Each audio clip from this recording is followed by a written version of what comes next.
It's not about me. It's about them. It's about you, the client. Everything I do in my job has you in mind first. Now, again, I run a business. You can't just run a business like a charity. That's not what I'm saying. So try not to mix up my words here. But when you lead, you had said online presence. When you lead your online presence with content, doesn't have to be every piece of content, with a lot of your content that's thinking about your audience first. It could be clients of mine, that could be friends, family, people, other agents in the industry. Like, I'm meeting lots of people through social media because of the stuff that I put out.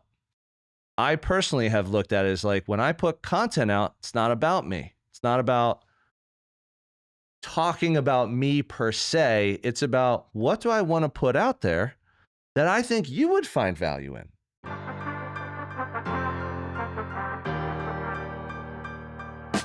Welcome to the podcast dedicated to real estate, insurance, and building your business. Join us as we take you along our own business building journeys with additional wisdom from our network of local and national experts. Welcome to Bricks and Risk. This episode is brought to you by Property Management Redefined. PMR is not just managing properties, we're creating partnerships that build long-term success for property owners.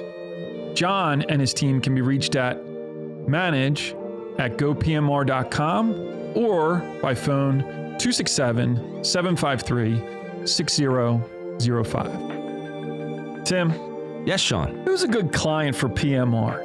Property Management Redefined is looking for property owners who value three things: accountability, reliability, and a results-driven approach. We want to maximize returns, but still provide client and tenant satisfaction. There's a lot of property managers out there. Yes, there are. What does PMR do really well? Biggest thing is they're seamless and they're worry-free. So with that approach in mind, it allows the property owner to put their trust in PMR and know that the results will be there. The other thing I think a property owner is really going to value, because they do it so well, is that they have a local expert team, boots on the ground, managing your properties and your tenants' expectations every day so that you feel good about your investments. We have millions of listeners out there. Tens of millions. If they want more information, how do they find PMR? Right here, guys. Reach out to John Sachs and his team at Property Management Redefined. They'll take good care of you. Hey, everyone. Welcome to another episode of Bricks and Risk. I'm Timmy Mikey Garrity. And I'm Tim's co-host, Sean P. Mooney. Welcome in, ladies and gentlemen. Good afternoon. How we doing? I'm doing all right. Partner?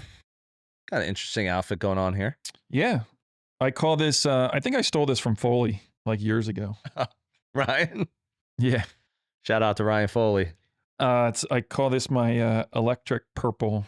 I call this Thursday mood. Yeah. You know, see what people think. My warm up for the holiday weekend. My mood. And we're just before Memorial Day weekend, which, if you're from the greater Philadelphia area, you're likely either going to the shore, going to the Poconos, or posting up at a pool or a backyard somewhere in the city or the burbs. Can't wait. That's how we roll around here. We do. All right, we man. call it the shore. Some people say like going to the beach, but Most people say going to the beach. it's weird. Yeah. And we always say down Down the shore. because you got to drive south from Philadelphia to get to South Jersey. But what if you were coming from the DC area? You wouldn't be going down the shore. Probably when You'd be going up the shore. they'd probably say going to the beach. Yeah. Or here's another one that my wife Maria has corrected me on before because of how we talk. And She's actually always wrong. well, she's right on this one. When she says water, or no, what does she say? Water. She's wrong. Water. She says, you don't say down to the shore. You say Down the shore. going down the shore. I'm like, Again, she's wrong. and she's like, you don't say up to the mountains. You say, To the we're mountains. going up the mountains. Yeah, you guys going up the mountains this weekend? Or are you going down the shore this weekend? No, we're going down the shore. All right, cool. I'm going up the mountains, but you can go down the shore. We're 2 minutes in, and anyone outside of Right. like our please stop. 5-mile radius here just turned us off. What are we going over today? Today, we're going to be talking about, how do I frame this? Agents posturing themselves online. Okay. And kind of the way that some agents do it in terms of, I sold this, or I'm the number one agent, or I'm the top 20 agent in the country, and kind of how looking at themselves and doing it that way, and some other agents that may do it differently. Yeah. It just brings up like a really good point. You know, if you've been watching or listening to Bricks and Risk for a while now, you'll know that Sean and I have built our business on relationships. It's actually become the foundation of our podcast. And I feel like when you have the relationship mindset, and that's the way you want to build your business, there's no right way or wrong way. But if that is what you prescribe to do, then the relationship usually gets stronger and better and lasts over time when you're looking out for the other person. And here's the best example. I'm a real estate agent. I'm a realtor, however you want to say it. And I take care of clients. I take care of buyers. I take care of sellers, landlords, tenants, people who invest in real estate. So when I take care of those clients, my job is to make their life easier. So how I've always put it is like, I want you to spend as little money as possible with as little pain as possible when you work with me. That's the easy way that I put it.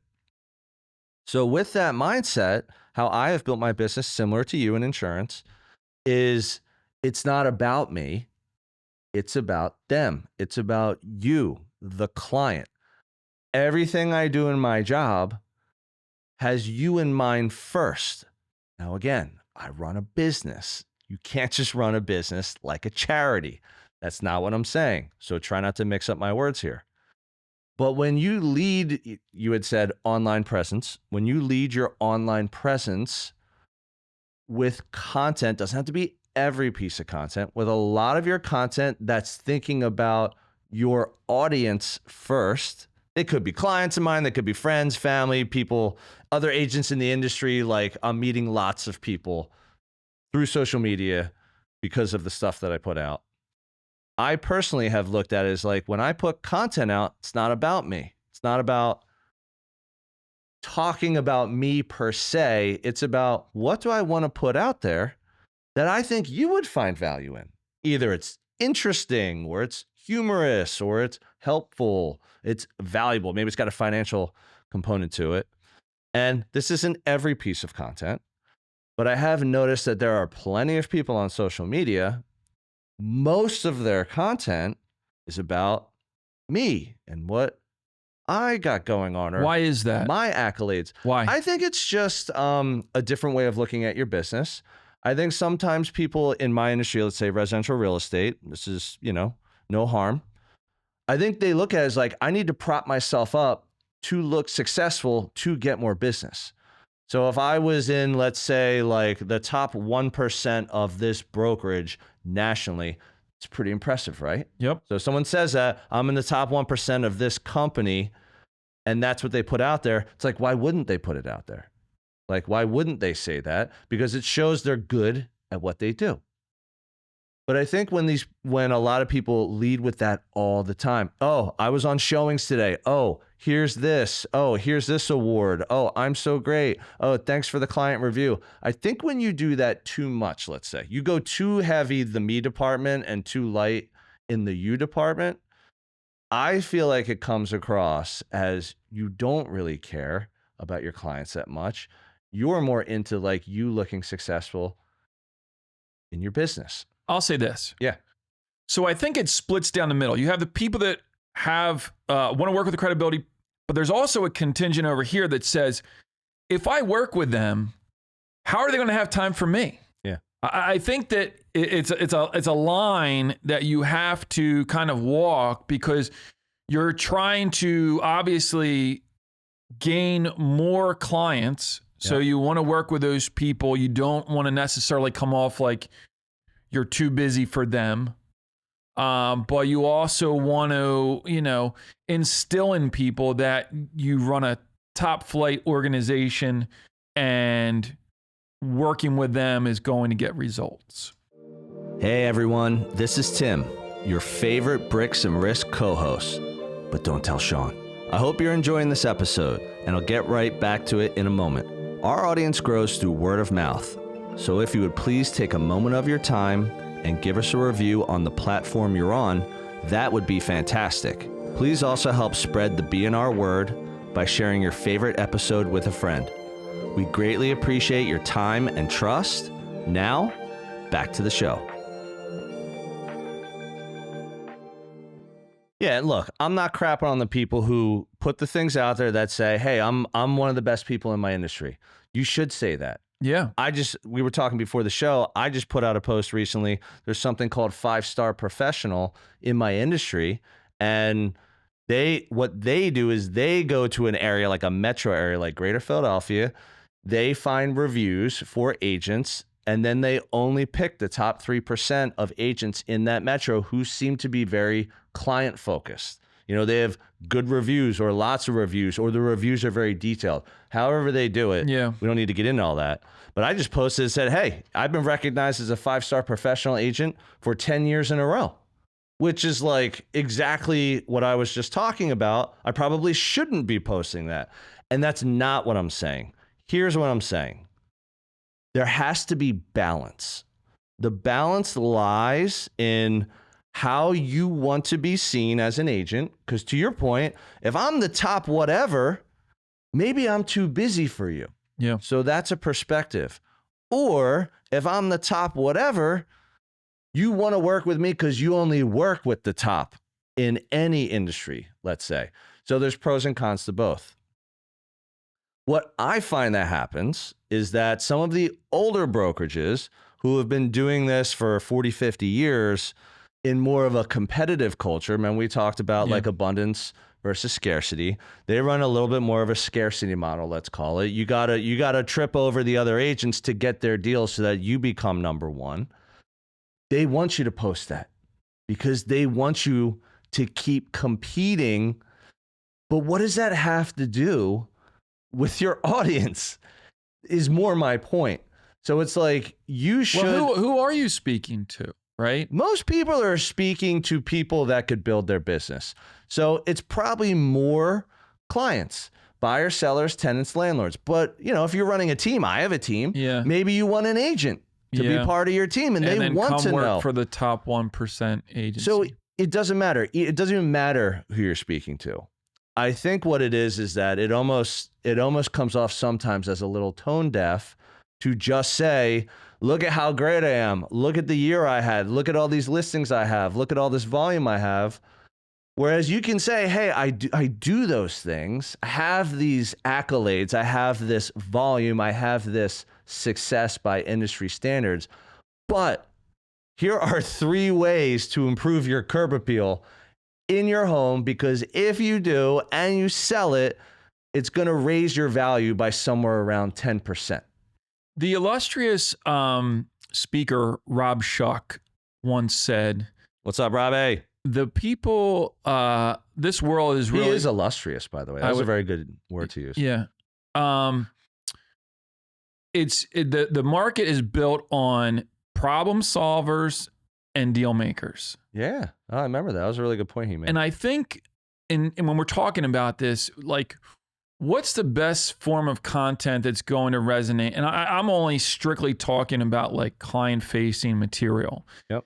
Is problem solving. And like, that's what I think in my agency, we try to voice as much as possible, right?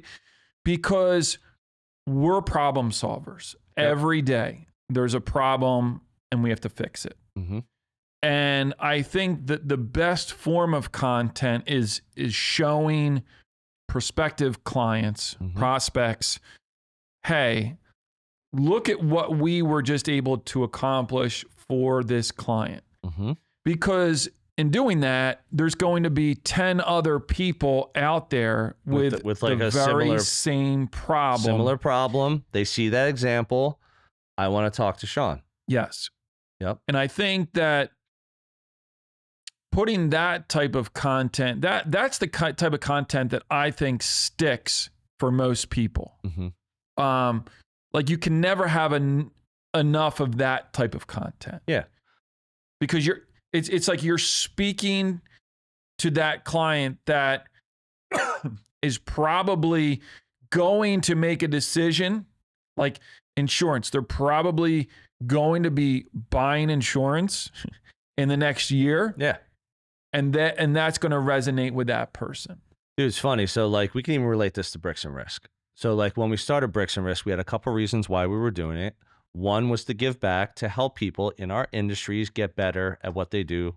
Real estate, insurance, small business owners, entrepreneurs, let's call it. That was one reason. Okay. Another reason is that Sean and I own businesses, and this is a form of content marketing, which again is going to help showcase our businesses. But the third part too was also in relationships. So we want to meet more people through doing this show that maybe we would not have met before. Okay, so even in that vein, one of the reasons has to do with our businesses getting better, growing, more clients, better clients, more referrals. For me, maybe it's another agent who wants to work with me, another client, someone who wants to sell us a house or a piece of land or an old building to develop. There's lots of things I do in my business. For you, maybe they want new insurance for their business, their home, their car, their artwork, their house down the shore, up the mountains. But there are different reasons why we do the podcast. We're not 100%. It's like all we're doing is just giving back. We're not just only giving back. It's one of the things we do. So I think the reason I make this point is sometimes people have to take a step back when they're thinking about their audience, and you have to put yourself in your audience's shoes. Okay, what if this was, in my instance, a seller looking at this post? If I'm in the top 1%, let's say, okay, that's a good thing. They're like, all right, Tim's good at what he does. All right, but what if this was a neighbor, like just someone in my neighborhood looking at the post? They're like, I don't care. I don't have a need. And it kind of sounds like you're bragging. But to the neighbor, I said, here are 3 ways to improve your curb appeal to make your home 10% more valuable if you ever try and sell it. That would be valuable to them. So I think some people miss the mark. That's why we're talking about this. Some people think it has to be me, so that they can see how good I am. And then they want to work with me. And then there's other people who do it too much the other way. They go, you, and then they don't know anything about how good you are. So that it can work the opposite way. And I think the reason I brought this up was there should be balance. And the balance should also be based on what kind of person you are. Like, do you have a relationship-based business, or are you a deal maker? You're just trying to, hey, close as many as I can get, make as much as I can get, gain as much market share, keep growing, retire one day. Well, maybe it is that the audience is different, right? Maybe that person that's out there that's just pushing out top this and top that, maybe it is that they're only wanting to work with those people that find that as credible, and or agents that want to work. You know what I mean? Like, yeah, like in their mind, I don't want that neighbor looking at my stuff. Yeah. I don't care if they look at my stuff. I want the people who value that I'm in the top 1%, let's say. Yeah, and I think that, or the top producers club, or whatever the hell it's called. And it's worked before, and this system has gotten them the way that's gotten to that top 1%. So I think maybe that's, on purpose in terms of why they do that. And I'm sure these people have other content here and there. Yep. But maybe it is that they're speaking to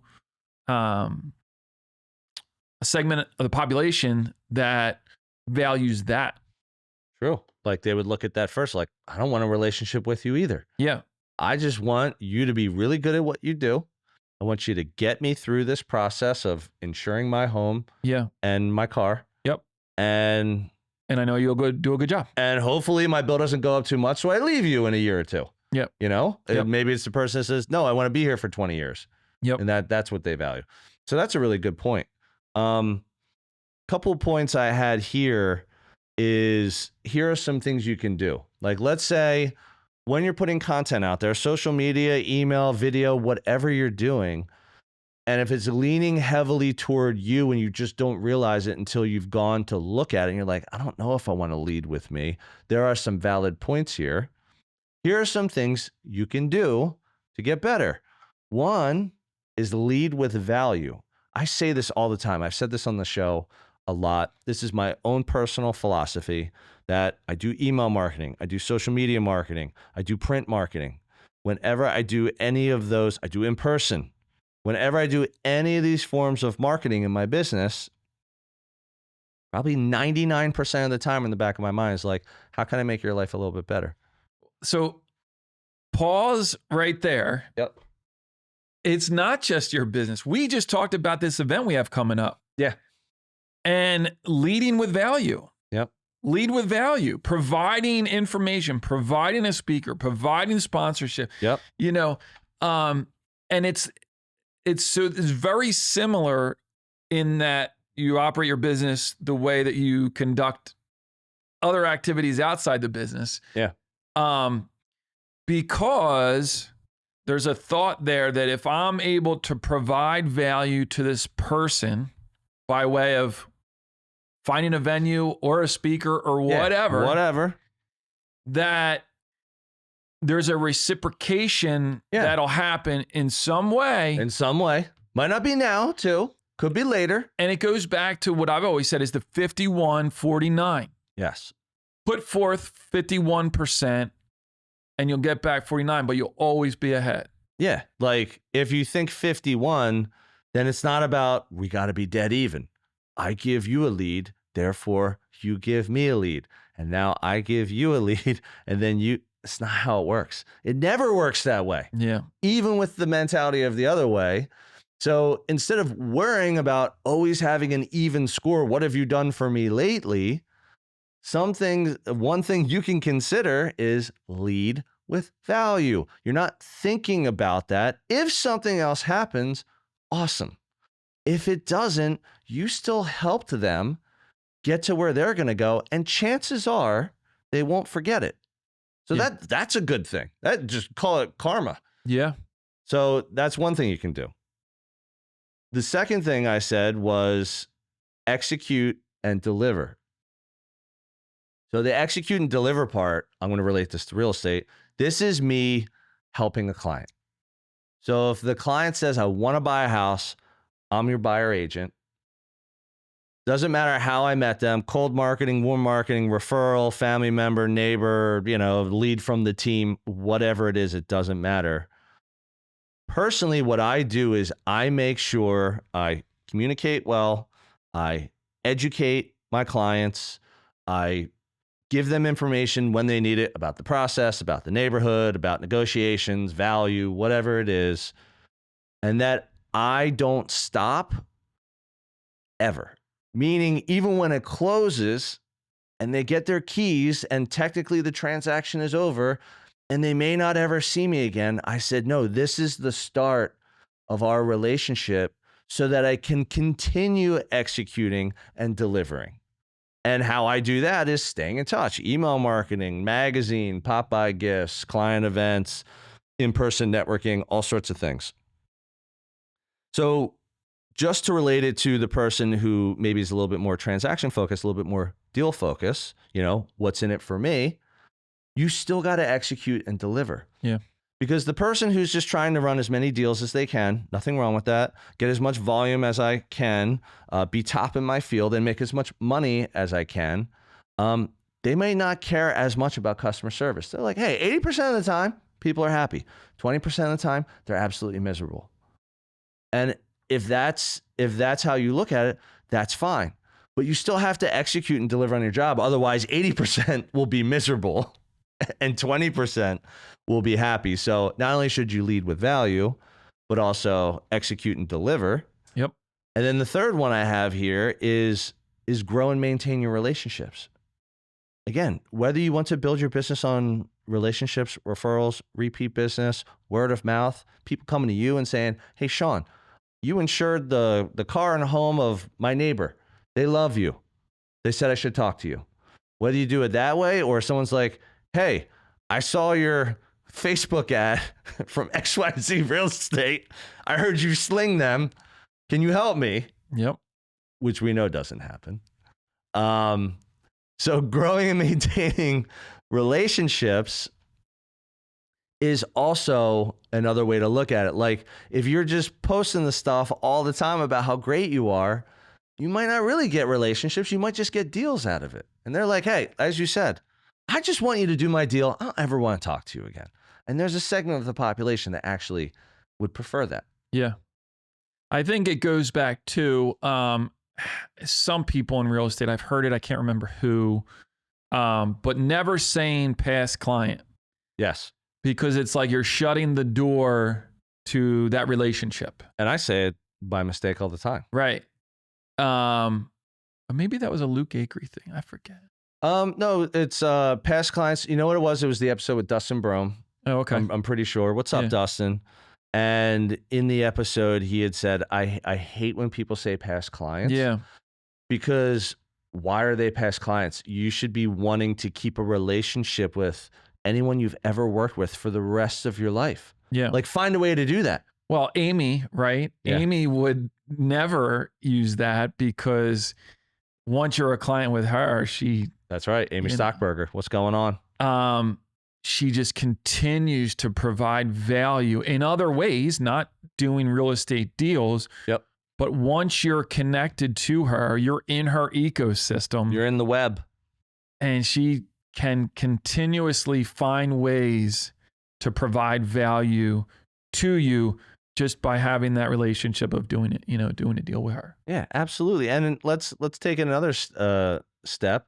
It might not, like for you example, you having your 50 plus carriers or whatever need it is that someone has at your insurance brokerage.